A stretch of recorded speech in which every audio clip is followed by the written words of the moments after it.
Hello mga Papsi, ayan. So ngayong araw ay dahil wala tayong work, nasa bahay lang tayo, ay 5 days tayong nandito. Kaya itong mission natin ngayon mga Paps, magbantay ng tindahan. So tindiro muna tayo ngayon mga Paps. Ayan, so ito yung mga ginagawa ko dito mga Paps. Ayan, nag-aayos tayo ng mga display natin dito. Ayan mga Paps.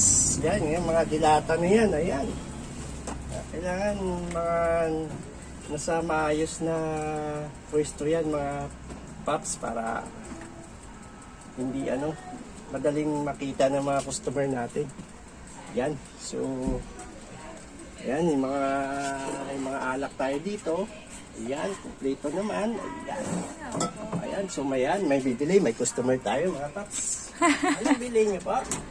Go extra 99 po. Go extra 99. Ayan, so